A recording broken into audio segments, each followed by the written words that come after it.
যে আপনার অভিযোগের ভিত্তিতে কি আছে, যথারীতি তার বক্তব্য সে প্রেসমিট করেছে দেখেছি আমরা, প্রেসমিটের মাধ্যমে সেটা টোটাল প্রপার্টি নিয়ে আপনাদের ব্যাখ্যা দিয়েছে, আপনাদের মাধ্যমে দিয়েছে। তো তার স্পেসিফিক যতটুকু দেখা গেছে সে তো তার সম্পর্কে যে অভিযোগগুলো উঠেছে বা আমাদের বিভিন্ন নেতা যেখানে পেপার নিয়ে দিয়ে উনি বলেছেন, তো সেগুলো এরপরে তো স্পেসিফিকটা করেছে। এখন উনি বলেছেন তথ্য দিয়ে, তো আলটিমেটলি কি দাঁড়াচ্ছে, উনি তো অস্বীকার করছেন কথা। না, দুটো অভিযোগ অস্বীকার করে মানে স্বীকার করেছে, 11টি অভিযোগ মানে কিছু বলেনি, মানে স্বীকারও করেনি অস্বীকারও করেনি। এটা দেখুন, এইভাবে আমি পার্টিকুলার আমার যে দপ্তর বা সেখানে এই ধরনের কোনো নাই, বাট আমি ওভারঅল আপনার কথা তথ্য বুঝি ওটার মধ্যে এটা নিয়ে যখন হয়ে যায় তখন তাকে দেখা দিতে হবে। একজন অভিযোগ করলে কিছুটা তথ্য থেকে করে সেখানে তাকে দেখা দেওয়া উচিত। সেটা থেকে চক্রবর্তী থেকে নিশ্চয়ই সম্মানের মুখ্যমন্ত্রী দিয়েছেন যে তুমি তোমার এই খণ্ডন তুমি করো, তোমার বক্তব্য তুমি রাখো, তোমার বিরুদ্ধে এটা হচ্ছে তুমি বলতে রাখো, সেটা স্বাভাবিক কাজে করেছে, সরকার করেনি। সেটা নিশ্চয়ই বিষয় যদি থাকে সেখানে প্রমাণ মানে কোন রকম তথ্য যেটা দিয়েছে সেটা সবাই এক্সাক্টলি পজিশনটা বলতে। সবাইকে ধন্যবাদ।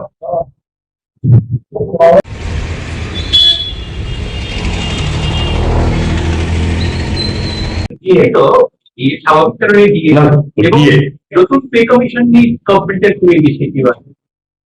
দেখুন, এটা তো আবারও আমাকে মানে আপনাদের পিছনে যেতে হয়। না না, নতুনটা কি বলবো, আমি পিছনে যেতে হয়। আমরাই দিয়েছি, আমাদের সরকার আসার পর 18 থেকে 41% দিয়ে আমরা দিয়েছি, এখন 19% মানে ডিফারেন্স আছে। আমরা যখন চেষ্টা করি, মানে মুখ্যমন্ত্রী চেষ্টা করে, মুখ্যমন্ত্রী বলে এমন ভাবে দিয়ে ঘোষণা করে যখন উনি মনে করেন তার দেওয়া উচিত দেন। সরকারের অর্জিত অবস্থা থাকে আমাদের চলছে বিভিন্ন কারণ, সেটা আবার অন্য ব্যাখ্যা দিতে হয়, তারপরেও তো দিচ্ছেন, কিন্তু দিয়ে ভাবি আপনি এটা কমাবো, এটা দিয়ে ব্যাপারটা দিচ্ছে কমাবো, তো কমাবো আজকে আবার সেন্ট্রাল দিচ্ছে, তো আবার সে ডিফারেন্সের জায়গায় চলে যাচ্ছে। যাই হোক, আবার 19% শেয়ার দেওয়ার মতো আমাদের কমিশন ছিল, এবং আপনারা জানেন যে আমাদের অর্থনীতির মধ্যে যে টোটাল সারা ভারতবর্ষ, আমাদের রাজ্য টোটাল সারা ভারতবর্ষে আপনার এই যে রেভিনিউ গ্যাপটা ফান্ডটা আপনি 4,000 crore পার এরিয়া, যেখানে এটা কমিট হয়ে গেছে পে কমিশনের তাদের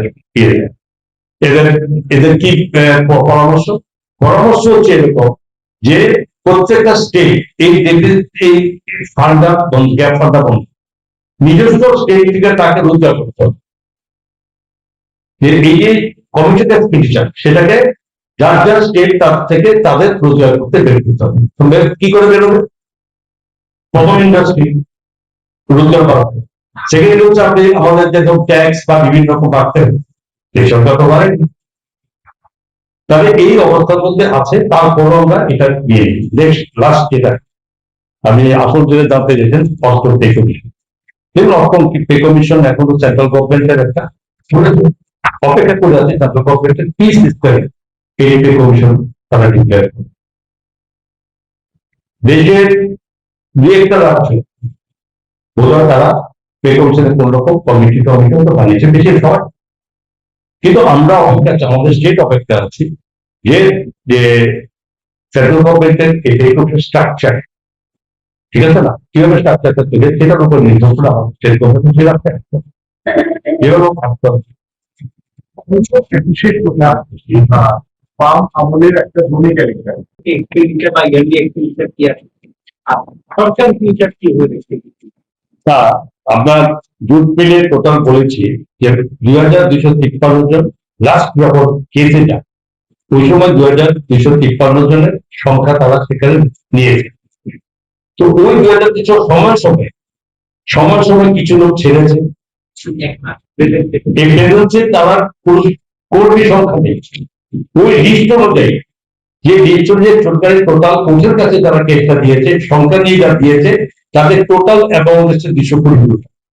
এখন আমি তো নাম্বার পাইলাম, এখন স্টেটাস কি, এখন দিতে কয়জন আছে আর গভর্নমেন্ট এই বিলকে এখন যেহেতু আপনারা টাকা দিয়ে দিয়েছেন, এখন তো নতুন ভাবে আপনারা চিন্তা করছেন এখন কি হয়ে ভাবছেন?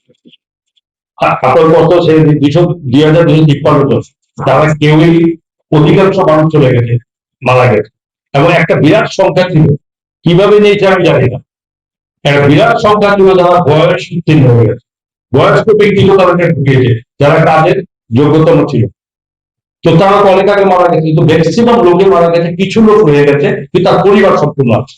ধরেন যে মারা গেছে তার ছেলে আছে বা তার মেয়ে আছে, তার পরিবারের রিলেশন, তার ব্লাড কানেক্টেড কোন লোক থাকলে তার যে প্রাপ্য টাকা ওর সেবা বিচার করছে, সেই টাকাটা এটা 220 টাকা ভ্যালু এসছে, আমরা দিয়ে দিচ্ছি। আর দ্বিতীয় কথা, ইয়েস আমরা চেষ্টা করেছি, আমি বলি যে 2018 সালে আমরা চেষ্টা করেছিলাম সেটাকে রিভাইভ করে যায় কিভাবে, কারণ সরকারের প্রায় 1000 কোটি টাকা হচ্ছে, সরকার 7 কোটি ছিল সেই সময়, আরো ধরেন সমস্ত মিলে 1000 কোটি টাকা বেশি যেখানে সরকারের এই টাকা দিতে হয়েছে আগে পরে দিকে। এবং এই জায়গাতে টোটাল যে জায়গা আছে, টোটাল এরিয়া প্রায় এখন 29.172 একর জায়গা আছে এই চুক্তির এর সম্পূর্ণ সমগ্র এলাকা। এবং এটাকে এই শেষ করার পর আগে বলেছি যে কোনো কোম্পানি আইনে যদি তার সম্পূর্ণ যদি এটা মানে ইয়ে না হয়, সুরাহা না হয়, তাহলে সেখানে ক্লোজ করা যায় না, আবার নতুন কিছু করতে হবে। তো এখন আমরা দিয়েছি এখন guideline of the direction of the court, আমরা দিয়েছি অটোমেটিক বন্ধ ক্লোজ। এখন এখানে আমরা প্ল্যান করেছি ইনফরমেশন টেকনোলজি ডিপার্টমেন্ট, জানেন যে এবার কিছুদিন আগে আমাদের বিজনেস কমপ্লেন হয়েছে রেজিস্ট্রেশন ত্রিপুরাকে নিয়ে, প্রচুর সংখ্যক যারা এসছে এখানে অলরেডি আমরা এর আগেই আইটি থেকে একটা আইটি এই যে ডিজিটাল ইনোভেশন পার্ক আমরা করতে যাচ্ছি 10 একর জায়গায়, ওই জায়গায় আইটি পার্ক হবে। যারা এই রাজ্যের বাইরে আপনারা যান, দেখেছেন ব্যাঙ্গালোর যান, হায়দ্রাবাদ যান, বম্বে বা আদার্স কলকাতা, এখানে দেখবে আইটি পার্ক কিভাবে গড়ে উঠেছে, এবং এতে কি হবে প্রচুর সংখ্যক কর্মসংস্থানের ব্যবস্থা হবে। আমরা টার্গেট করেছি তারা আইটি পার্ক করি, তো এই রাজ্যে 2000 ইউথ শিক্ষিত যুবক যারা আইটি নিয়ে বিভিন্ন রাজ্যের বাইরে বিভিন্ন রাজ্যের মধ্যে চাকরি, তারা কিন্তু এখানে সুযোগ পাবে। এরপরে skill development department, skill development 3.40 acre দিয়ে প্রায় 17 কোটি টাকার বিনিময়, যেখানে একটা international skill and overseer placement centre করা হবে নর্থ ইস্টের মধ্যে, যেটার মধ্যে প্রায় 600 কোটি টাকা খরচ হবে। সেখানেও 500টা মতো অন্তত ডাইরেক্টলি যারা এই কর্মসংস্থানের ব্যবস্থা হবে রাজ্যের ছেলে মেয়ে। ঠিক তেমনি হবে ডাইরেক্টর অফ হেলথ সার্ভিস, যেখানে সেটিং হবে একটা মাল্টি সুপার স্পেশালিটি হসপিটাল, যেখানে এরিয়া হবে 7.772 একর।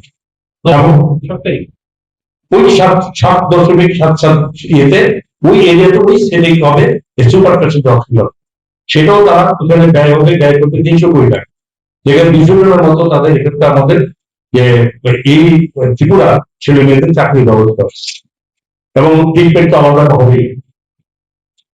ইন্ডাস্ট্রি কমার্স ডিপার্টমেন্ট, এই ডিপার্টমেন্টের একটা কনভেনশন হল তৈরি করবো।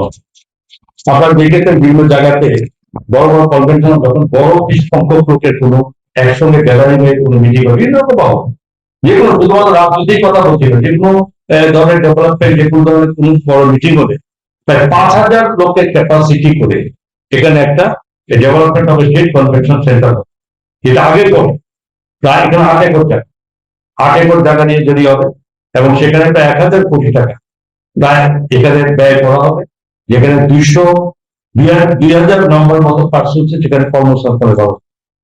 এই টোটাল এরিয়া 29 একর জায়গার মধ্যে এই কিছুটা আমাদের যে সর্বমোট যদি আমরা যে প্ল্যান করি সেখানে 4700 লোকের সেখানে কর্মসংস্থান ব্যবস্থা রাজ্যের, আর তাছাড়া বাকি দিনকে দিন আর বাড়বে, যেমন আইটি পার্ক হবে, তার সঙ্গে আউটসোর্সিং অনেক কিছু, এগুলো এই এটা মানে এই অবস্থা, এই টোটাল কাজ এই জায়গাটা কাজ। আর এটাও যেন রাখবেন যেখানে জুট মিল হবে না, জুট মিলের বাকি সমস্ত কিছুই ডিসম্যান্টলিং হবে, এবং সেখানে জুট মিলের যে মেশিনারি আছে সেগুলো দীর্ঘ 1 বছর মানে মানে কাজ না করা একটা অকেজ হয়ে আছে, সেগুলো এটা ডিসপোজ হবে, এবং সেগুলো অপশন পরিবার প্ল্যান চলছে।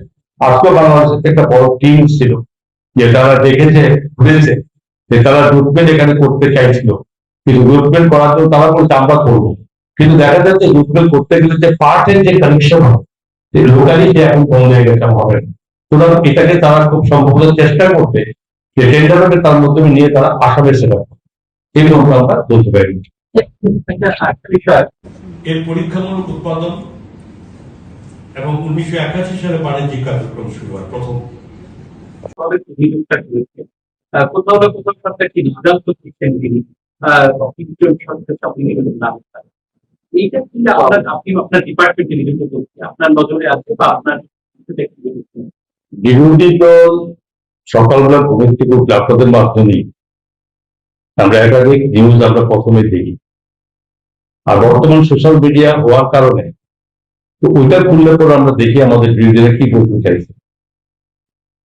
বিরোধীরা যেভাবে বলেন প্রতিটি কথার অর্থ, প্রতিটা কথার উত্তর দেওয়া, এটা সরকারের পক্ষে সব কাজ বাদ দিয়ে ডেভেলপ বাদ দিয়ে এটা বলা সম্ভব আর বলা উচিত না। কিন্তু কতগুলো পয়েন্ট যেগুলো আইন মোতাবেক, যেগুলো তথ্যভিত্তিক, যে তথ্যভিত্তিক যদি কোথাও ভুল বলে, যেমন আজকে আপনাদের সামনে জুটপিট বলেছে, ওরা বলছেন সব আমরা করেছি, তাদের বঞ্চিত করা হয়েছে, এই ধরনের গুলো আমরা চুপ করে থাকতে পারি। সুতরাং এগুলো আমাদের বলতে হবে, এগুলোই আপনাদের বলে। তো বাকিটা যেটা বলেন যে ওই যে বলেছেন আমাদের আমাদের যে ফাইন্যান্সিয়াল এনকোয়ারি, এটা কোনো কি তার বিরুদ্ধে অভিযোগ আছে, তার বিরুদ্ধে তথ্য কি আছে, মুখে বলা হবে না, মুখে অনেক কিছু বলে। আমি তো আরো বলি ইস্যুতে ঢুকি, আপনারা সেই ইস্যু নিয়ে আমাকে বলবেন, ওটা জানতে চাইবেন। তো একাধিক দেখছেন আমি পার্টিকুলারলি যাচ্ছি না, আপনাদের বলার কষ্ট হচ্ছে আপনি যে বলছেন প্রতিদিন তো একটা একটা ইস্যু আছে। সব কথা তো সব সরকারের বিরুদ্ধে, ওনাদের যা মনে তাই বলে, ওনারা যা বলবে সেটাই সত্য। তো আমি যদি বলতে যাই তাদের সময়কালে খুন খারাপি থেকে অফিসারদের অফিসে অনেক কিছু ব্যাপার আছে, সেটাও তো কে দেখবে। তা আমাদের এত তাদের মতো আমাদের তো ইয়ে নেই, অবসরপ্রাপ্ত আমরা নই, তাদের কোনো ইস্যু থাকে না, তারা যেটা পায় সেটা নিয়ে যতদিন পারে চলতে থাকে। আপনি ভালোই বুঝতে পারছেন, কোনো ইস্যু না একটা যেটা ওটাই দরকার, এটাকে নিয়ে মানুষের কাছে কথা, এটা তাদের ব্যস্ত নয়। আর সবচেয়ে বড় কথা, ওনার সব পার্টি এখন আছে দুই পার্টি একই সুরের কথা বলে, সকালে যদি এই বলে এটা হচ্ছে বিকেলে একজনের কথা, কিন্তু স্বাভাবিক, রাজ্যের মানুষ দেখছে। সুতরাং এই যে বলা কি চান সরকার বিপরীত, আমার তো আমি তো অভিযোগ আপনারা দেখি, আমরা বহু প্রতিক্রিয়া দিচ্ছি, মানে ও আমরা একটা ঝুঁকি এগুলো অফিসার্স লেভেলে থাকে একে অপরের ভিতর, তো এরকম কিছু ইস্যু হতে পারে। এবং পাকিস্তান সরকার বা আদার্স অফিসার যারা আইএস এর বলতে তাদের নিযুক্তি পাবে, ওই নিযুক্তি আটকানো এরকম বলতে পারে, আটকাতে হবে। তো এইসব জিনিস থাকলে তো এটা সরকার জবাব দেবে, সরকার জবাব দেবে, সরকার বাধ্য, সরকার রেসপন্সিবল। যদি আপনি তথ্য দিয়ে বলেন যে এটা হয়েছে, তার সরকার সেটা অবশ্যই দেবে, এটা সরকারের। তো আপনারা কোনো তথ্য দিয়ে কেউ বলছেন, সোশ্যাল মিডিয়াতে বলছে একটা মিডিয়াতে নাম নাই দিলাম, সে একাই জানে সারা রাজ্যের খবর, সে একাই সব দিচ্ছে, রোজ দিচ্ছে, কালকেও শুনে যেটা দিচ্ছে, আগামী দিনও দেবে। তো প্রতিদিন তার সময় আছে, সে দেবে। কিন্তু এর মধ্যে মাঝে মধ্যে বিভিন্ন সংবাদপত্রে এসছে, ঠিক আছে, এটা কন্টিনিউ করে। আমার বক্তব্য হচ্ছে কোন অভিযোগ যদি সত্যিকারের থাকে সেটা ডাইরেক্টলি স্পেসিফিক দিতে হয়, দিলেও সরকার দেখতে পাবে কোনো এনক্রিট সম্পর্কে, অফিসার সম্পর্কে আপনি স্পেসিফিক কোনো অভিযোগ থাকে সেটা সরকার দেখবে না, দিয়ে দিন, দেখবে সরকার। সেটা আমার লাস্ট একটা সাংবাদিক সম্মেলন করলেই মানুষ যেটার জন্য অপেক্ষা করে, বিশেষ করে কর্মচারী, তাদের জন্য কি কোনো খবর আছে? এই টোটাল জুটমিলের কারণ ছিলেন চেয়ারম্যান 1907 থেকে 1988 সাল, অনিল সরকার সাহেব ছিলেন এটা চেয়ারম্যান। এবং 1988 থেকে 1993 তৎকালীন কংগ্রেস এমএলএ দিলীপ সরকার ছিলেন। তারপরে পবিত্র কর ছিল 1993 থেকে 2003।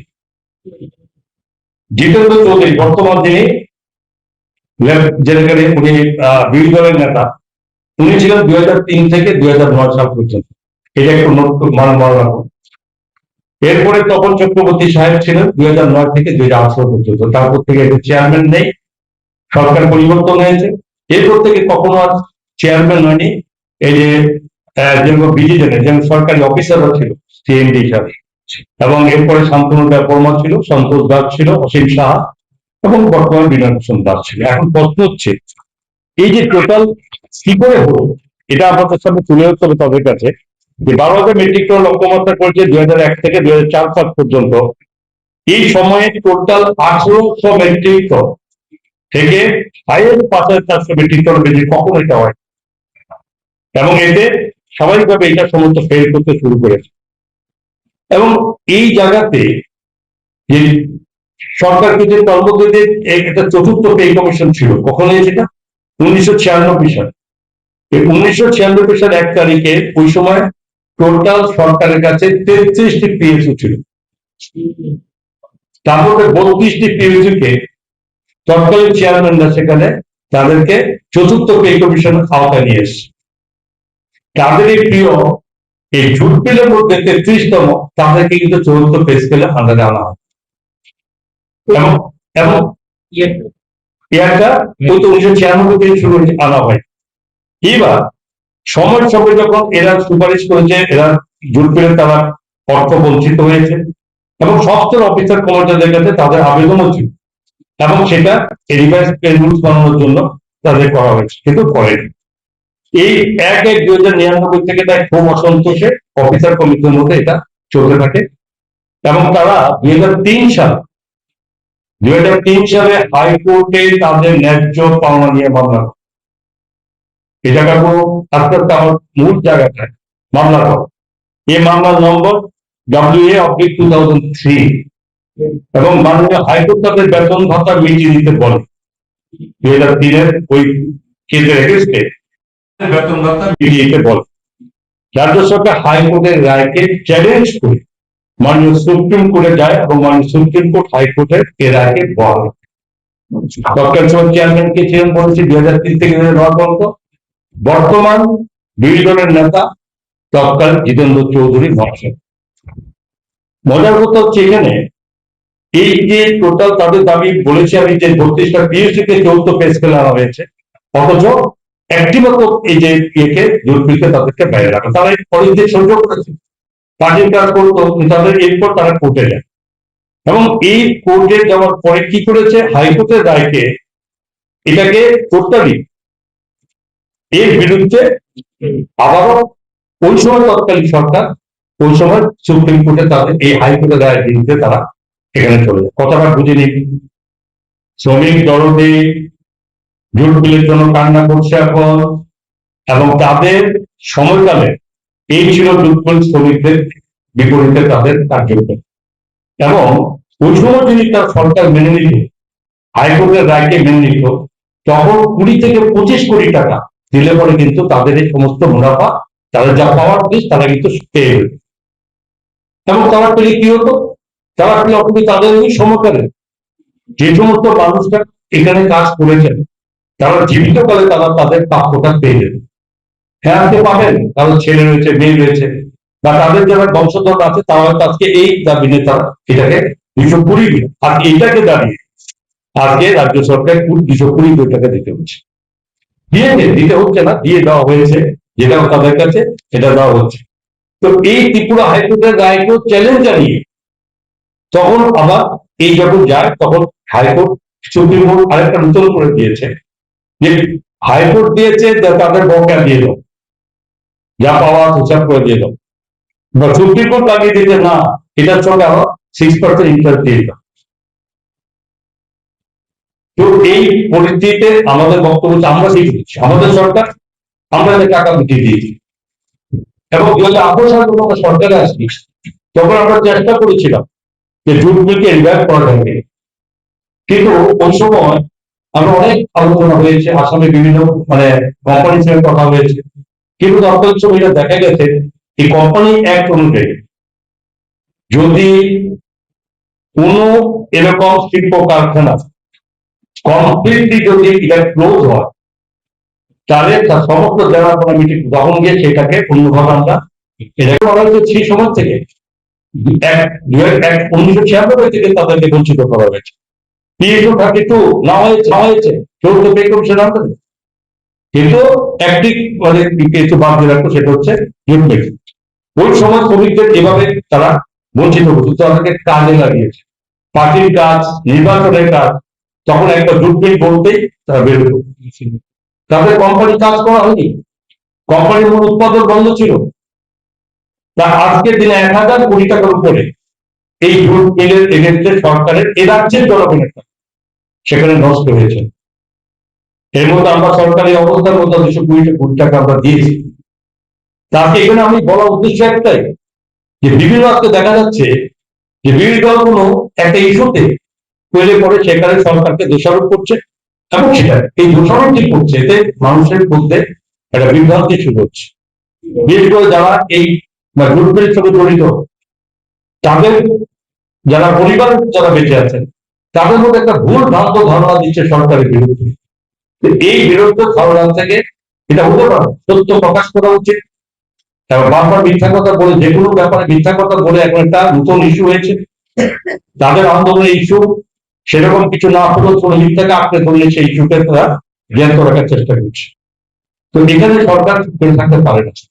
সরকারের বাস্তব যে অভিজ্ঞতা সেটা আপনাদের মাধ্যমে এই জনগণ রাজ্যের জনগণের কাছে এটা আমার মুখ খুলতে চাইছি আমরা, যে তাদের এই মিথ্যা প্রচারে জনগণ যাতে বিভ্রান্ত না হয়। যদি আজকের দিনে তারা ওই সময় করতো, আজকের দিনে সেটা আজকে এখানে সরকারকে জনগণের রাজ্যে জনগণের টাকাকে এভাবে নষ্ট করতে হতো, কিন্তু তারা করেছে দোষ দিচ্ছে আমাদের কাছে। আমি বলে দিয়েছি যে এই 2003 থেকে 2009 পর্যন্ত বর্তমান বিরোধী দল নেতা ছিলেন, কেন উনি তখন কিছু করেননি?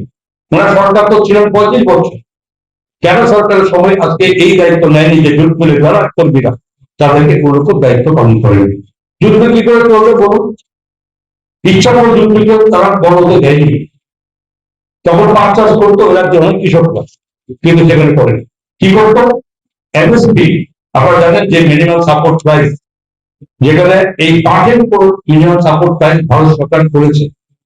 এদের দীর্ঘ 35 বছর শাসন ব্যবস্থা চালানোর পরে তারা কখনো কৃষকদের বিভিন্ন অভিযোগ হচ্ছে, আপনি ফিনান্স মিনিস্টার হিসেবে প্রশ্ন করছি, যে উইদাউট ইন্টারভিউ কোন রকমের নিয়ম না মেনে চাকরি দেওয়া হয়েছে শতাধিক, এই বিষয়টা কি রাজ্য সরকারের নজরে আছে এবং আপনাদের অবস্থানটা কি? প্রথম কথা দেখুন, এটা আপনি যেমন জানেন আমরাও জানি, ফাইন্যান্স ডিপার্টমেন্টের কনকারেন্স ছাড়া সেখানে কোনো সরকারি চাকরি হয় না। এডিসি সরকার যখন ছিল তখন তারা কৃষক চাকরিগুলো তারা তাদের মতো করে পদ্ধতি করেছে, তারা জানে সে তার দিনের কোনো রাজ্য সরকারের কোনো অবস্থাতে ডিপার্টমেন্ট জানা। যখন আমাদেরকে অফিসিয়ালি না জানা, তো সেখানে আমরা আগ বাড়িয়ে কিছু বলতে পারি, এরকম অনেকে প্রশ্ন করেছিল আমার সময়। তো আমি বলেছি দেখতে আমাদের জানার ব্যাপার না, আমি জানি না, আমাদের কোনো কনফারেন্স নেই। তা কি করে দেবে? এটা সময় বলবে।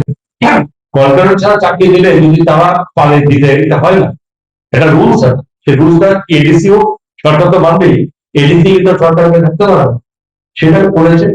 বর্তমানে এখন আপনারা জানেন এটা অডিট চলছে, এখন অডিট হলে পরে অটোমেটিক্যালি যা হবে আইন মোতাবেক হবে। এই বলতে আমাদের এই পর্যায়ে বলতে হবে। কালকে কিশোর দেববর্মা অর্থাৎ তিনি ফেসবুকে লাইভ এসে সেখানে একটু তিনি বলছেন যে তিনি এখনো দিয়ে যাননি, যে শাসক দল যদি ভাবেন যে সবকিছু হয়ে যাচ্ছে বা পলিটিক্যালি ওনাকে যে আত্মনির্ভর করা হচ্ছে সেটা নিয়ে কথা বলেন। তিনি একটা কথা বলেছিলেন যে উনার দলের উনার জাতির লোকেরাই ওনাকে ধ্বংস করছে বা জাতিকে নষ্ট করছে। কি বলবেন, উনি কি কোথাও বেশি ব্যস্ত আছেন না অন্য কোনো বিষয়? প্রথমত উনি ওনার যেটা ওনার মনে হয়েছে বা মনে হচ্ছে সেটা উনি ওনার বক্তব্য রেখেছেন। আজকের দিনও আমাদের সঙ্গে সহপাঠী হিসাবে সরকার আছে, ঠিক আছে। এডিসি ইলেকশনে আমরা একমত হইনি, 180 নীতি, সেটা হলো, কিন্তু এরপরও সেখানে ইলেকশন যখন হয়, এটা স্বাভাবিক কথা। যখনই আমরা আলাদা আলাদা লড়াই হয় তখন স্বাভাবিক আলাদা বক্তব্য, তো সেটা হয়েছে। কিন্তু এখানে আমরা একমত বলছি, সেটা আমরা যে বলছে আমাদের বাদ দিয়ে আমরা সেটা ভাবিনি, আমরা সেখানে ভাবছি না। ভাবতে দেখানো যদি এরকম হতো তাহলে তাদের সঙ্গে আমাদের পুরো পার্ট গুছিয়ে দিতে হবে। আমাদের বিজেপি পার্টি এই যেটা নিয়ম সরকার আছে আমরা মানি, আমাদের আইপিপি সরকার আছে আমরা মানি, কিন্তু সেটা ইলেকশন হয়েছে এডিসি সেপারেট। কিন্তু তাদের জন্য আমাদের দেখেছেন আপনার দিল্লিতে, এরপর উনি এডিসি নির্বাচনের পরে গেছেন, আমাদের মাননীয় স্বরাষ্ট্রমন্ত্রী মিটিং করেছেন, এবং আমরা আমাদের আছে, আমাদের এখন সেরকম নেই, ওই নির্বাচন শেষ, আমরা মনে করি আগে যে বলছিলাম সেগুলো আমাদের তরফের ব্যাপার, আমাদের এই ধরনের মানে আমাদের ব্যবহার বা আমাদের কাজগুলো চলছে। আমরা কখনো একটু বিরুদ্ধে কথা বলি, আমরা তাদের বিরুদ্ধে কোনো বিদ্রোহ করি, ইলেকশনের সময় অনেক অনেক কিছু করি। আচ্ছা, দ্বিপাক্ষিক চুক্তিটা আপনি ফাইন্যান্স মিনিস্টারের জন্য আপনাকে ব্যাপার যেহেতু এটার সঙ্গে ফিনান্স জড়িত রয়েছে, দ্বিপাক্ষিক চুক্তিটা কোন জায়গায় আটকে আছে বা এটা কি কোনো স্ট্রাকচার আপনাদের কাছে গভর্নমেন্ট কাছে এসছে দিল্লি থেকে, এটা কোন অবস্থায় আছে? দ্বিপাক্ষিক চুক্তি দেখুন, এটা আলটিমেটলি তাদের সঙ্গে চুক্তি সম্পূর্ণই সবকিছু সমাধান হবে, এটা সেন্ট্রাল গভর্নমেন্টের। রাজ্য সরকারের এখতিয়ার নেই যে কোনো এই ধরনের চুক্তি রাজ্য সরকার করতে পারে। বারবার অভিযোগ ত্রিপুরাতে একটা অংশ এর মধ্যে অবস্ট্রাকশন, এটা ওনার ধারণা, একটু আগে উনি প্রশ্ন করেছেন, ওনার ধারণা আমি বলতেই পারি, কিন্তু আমাদের বক্তব্য হচ্ছে এই সিদ্ধান্ত আমাদের ভারত সরকারের সব পক্ষ থেকে আসছে, সেটা আলোচনা ওনার থেকে যায়, কিন্তু হয়ে যাচ্ছে। কিন্তু একবারও বলেন না, ওনার উনি তো আমাদের মাননীয় স্বরাষ্ট্রমন্ত্রীর কথাই বলেন, মিটিং করছেন, তো ওখানে যদি রাজ্যের যদি কোথাও বাধা থাকে দেবে তো সেন্ট্রাল গভর্নমেন্ট, রাজ্য বাধা দিলে কি সেন্ট্রাল গভর্নমেন্ট শুনবে নাকি? তাহলে নিশ্চয়ই কোথাও, এটা আমি বলতে পারবো, কোথাও সেই জায়গাতে কোনো পয়েন্ট নিয়ে আলোচনা হতে পারে, সে পয়েন্ট নিয়ে কোনো মানে বক্তব্য থাকতে পারে, সেটা তো তার ইনভেশনটা কমপ্লিট হবে, সেই জন্য সেন্ট্রাল গভর্নমেন্ট হচ্ছে এগুলো করে বলতে হবে। আমাদের তো বাধা দেওয়ার কি আছে? যা তো আমাদের আমরা প্রপোজাল দিল, এই প্রপোজাল সেন্ট্রাল গভর্নমেন্ট দেখতে, স্বরাষ্ট্র দপ্তর থেকে স্পেশালি, তো উনি দেখে সবটা শেষ ওখান থেকে, এটা আমরা কোনো সিলেকশন করতে পারবো, এটা তো ভুল কথা বলতে কি বলতে মনে হয় বলবো আমি ভুল করছে, আমি এগুলো করবো আমাদের রাজ্য সরকারের কোনো ব্যাপার নেই, সেটা সরকার বিভিন্ন জায়গায় অভিযোগ আসছে, বিশেষ করে আপনার দপ্তরের একজন আধিকারিককে দেখেছি, আইএএস অফিসার, মানে কৃষকরা তারা এক কেজি ধানের দাম পাচ্ছে, কৃষকরা খুশি, তাদের শক্তিশালী অর্থনৈতিক প্রবৃদ্ধি হচ্ছে না। তো এই আমাদের বক্তব্য হচ্ছে এই জায়গায় আজকে তাদের এই ব্যাপার, আজকে এই জুটমিলের এই অবস্থা, জুটমিল কর্মীদেরকে ঠকানো হয়েছে, জুটমিল যারা নেই আজকে জীবিত নেই তাদেরকে ঠকানো হয়েছে, তাদের পরিবারকে ঠকানো হয়েছে, এবং মিথ্যা অপপ্রচার থেকে রাজ্যের মানুষ তাদেরকে দেখে তো চিনতে হবে, যে কোনো ইস্যুতে আজকে মিথ্যা প্রচার চলে যাচ্ছে, অল্পতে হোক চলে যাচ্ছে, আরো বিভিন্ন ইস্যু আজকে আমরা সোশ্যাল মিডিয়া দেখেছি, বলতে চাই না, কাকে একটা ইস্যু নিয়ে আপনার সাথে বলতে এসেছি, যেমন আজকে দেখেছি, এর আগে কিন্তু বলেছে, হয়তো আমরা ফলো করিনি, কিরকম ভাবে বললে বলুন, আজকে আমি এর আগে দেখিনি, আর এই ইস্যু আমার নেই কিন্তু তো বলবো না, তো বলবো না বলে না বললে আমার থাকতে হবে চুপচাপ।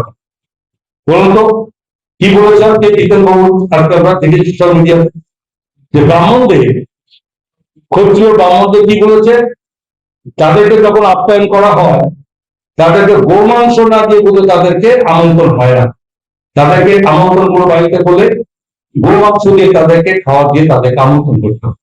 উনি কোনো ব্যাধের মধ্যে দেখা পেয়েছে, বিশ্বাস করেন, তো এটা তো আমি শুনে অবাক হব। আজকে তারা এই জায়গা নেমেছে যে কোথায় আঘাত করেছে, মিথ্যা কথা কোথায় কোথায় লেখা আছে, পাশাপাশি সর্বপ্রসাদ দত্ত মহর্ষি কি বললো, হনুমান থেকে গুন্ডা সন্ধ্যা মার্কা গুন্ডা বলে দিচ্ছে। আরে তোমরা ঈশ্বর বিশ্বাস করো, তোমাদের ধর্ম যদি হিন্দু হয়, সেই হিন্দু ধর্মটা মানো না, সেটা তোমাদের, কিন্তু তোমার এই বক্তব্য এই অগণিত হিন্দু পরিবারকে আঘাত দেওয়া হবে, তাদের ধর্মকে আঘাত দেওয়া হবে, এবং সেটা কিন্তু সাধারণ মানুষ মেনে নেবে, এর উপযুক্ত শাস্তি তো মানুষ দিচ্ছে আমার পাবের সামনে। আর এই ধরনের মিথ্যা প্রতিশ্রুতি, মিথ্যা বক্তব্যগুলোকে অতি অবশ্যই থামানো উচিত, জনগণ কিন্তু তার প্রতিবাদে বেরোবে, কেউ বসে থাকবে না। আমি মনে না ভারতবর্ষে কোথাও আর কোন রাজ্যে কোন বিরোধী দল ঠিক এই ধরনের মন্তব্য আমি করতে শুনি, অনেক কিছু বলে তাদের বক্তব্য বলবে, কিন্তু এরকম বক্তব্য শোনার ফলে বলুন আজকে এখানে কি বলবে, হ্যাঁ ভারতবর্ষের সংস্কৃতি মানে না, এটা আমরা জানি, ভারতবর্ষের জাতীয় পতাকাটা এখন কখন তুলতে আগে দেখিনি আমরা, জাতির সঙ্গীত গাইতে শুনিনি আমরা, তো এটা তাদের প্রচন্ড, তারা শিখেছে, এখানে এই দেশে থেকে দেশের বাইরের সংস্কৃতি, দেশের বাইরের সংস্কৃতিকে তারা চর্চা করে। যাই আমি আজকে এই বক্তব্য আপনাদের মাধ্যমে আমার বলা এখানে, যে এই ভোটের সম্পর্কিত ব্যাপার নিয়ে যে মিথ্যা বিবৃতি দিয়েছে, যে মিথ্যা বিবৃতির কারণে এই জোটপুরের যে সমস্ত কর্মী তাদের পরিবারবর্গ, সেসব রাজ্যের সাধারণ মানুষকে যেটা তাদেরকে বিভ্রান্ত করার চেষ্টা করেছে, মিথ্যা কথা বলে তাদেরকে প্ররোচিত করার চেষ্টা করেছে, এখানে আপনাদের মাধ্যমে আমরা চাই যেটা রাজ্যের মানুষকে অবহিত করা যে তাদের মূল ব্যবস্থা কি ছিল এবং ওই সময় যারা করেছিল তারা ওই সময় তাহলে আজকের দিনে না তারা সেই দিকটা তারা সেখানে এটা তারা চেয়ারম্যান হিসাবে কাজ ছিল কারণ তারা করতে পারত তারা ওই সময় করলে জনগণের 20 কোটি টাকা পরিষ্কার এবং স্বার্থ কিন্তু আজকে 220 কোটি টাকা বেশি রাজ্যের মানুষের থেকে চলে গেছে এই আমাদের আপনার বক্তব্য আমার ধন্যবাদ জুটমিলের কর্মচারী কেমন আছে আর অভিনন্দন শুভেচ্ছা জানাচ্ছি এবং ধন্যবাদ জানাচ্ছি যে আমাদের আমন্ত্রণে আজকে আপনারা সকলে আমাদের সঙ্গে উপস্থিত হয়েছে আমাদের মিডিয়া সেলের ইনচার্জ সুনীল সরকার মহাশয় আজকে কি টপিক শুরু করতে আমরা বলতে চাইছি সেটা তাদের সামনে রেখেছেন আমিও আপনার স্বাভাবিকভাবে আমি ওই জুট মিলের শুরু থেকে মাঝে মধ্যে যে সমস্ত গুরুত্বপূর্ণ সময়গুলোতে যারা এরা শুরু করেছে চালিয়েছে বর্তমান অবস্থা পর্যন্ত আপনাদের মাধ্যমে